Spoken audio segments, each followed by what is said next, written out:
This WhatsApp group is not for ordinary communication. It is a powerhouse where Silicon Valley and Israeli officials exchange ideas and find ways to defend Israel in the media, academia, and business world.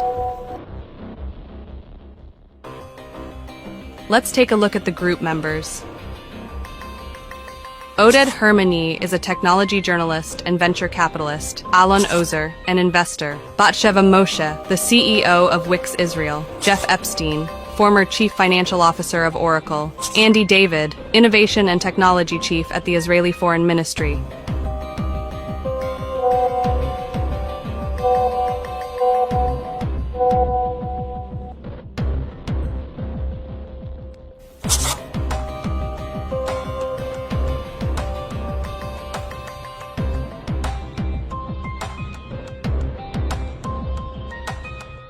The group is led by the companies J Ventures and Wix, which are important members of the U.S.'s Silicon Valley. There are also several lawyers from the American Israel Public Affairs Committee.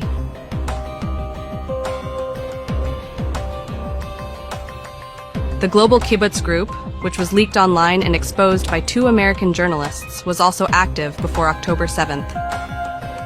The group was set up to determine strategy to spread pro-Israel propaganda among and using the American government and elite. In other words, it hosted meetings where the mission of Hasbara, which means public diplomacy, was determined and discussed. In this technology-driven Hasbara universe, the lines between government, the private sector, and the non-profit world began to blur. After October 7th, they focused on a single goal. How can we absolve Israel of the deaths of Gaza civilians?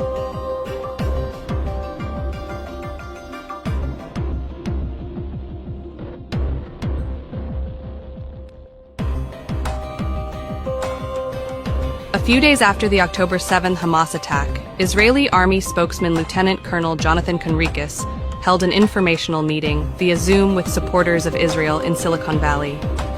He told us to keep up the pressure on members of the U.S. Congress in favor of Israel.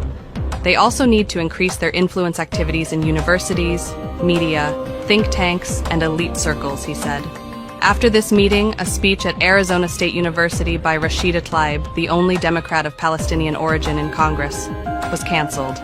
A petition was even launched to push her to resign from Congress. The Hasbara-focused tech world has now become the second battlefield. Under decisions taken by the group, those who try to smear Israel through social media will be identified, pro-Palestinian employees will be fired, and their speech will be blocked. Ad campaigns will be launched to help buy equipment for the Israeli army. These campaigns resulted in Amazon.com removing t-shirts and other products that carried the slogan, "From river to the sea, Palestine will be free." It was also decided to develop and fund 2 types of artificial intelligence with facial recognition technology to remove anti-Semitic posts and for the Israeli army to recognize hostages. J Ventures raised millions of dollars for billboards to be placed in Canada, Las Vegas, New York, and London at the behest of the Israeli Foreign Ministry. It also tried to mold public opinion by getting journalists at news channels MSNBC, Fox, and CNN to write pro-Israel articles and do pro-Israel broadcasts. The Hasbara Association works to provide propaganda training to pro-Israel groups in the United States and Canada. Information about a meeting, which invited Tamar Schwarzbard, the Israeli Foreign Ministry digital diplomacy chief, after October 7th, was among the leaked documents. Schwarzbard addressed the group getting propaganda training as follows. "You are our frontline soldiers." She taught them to put pressure on university presidents in the US and Canada to prevent even the slightest Palestinian voice from being raised, and to tell the public about the capture of Israelis through stories, hoping to sway hearts and minds this way.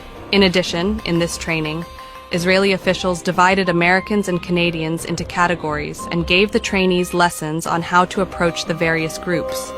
We can see how Israel penetrated American politics by using Silicon Valley, the famed technology hub, one of the biggest management tools of our age.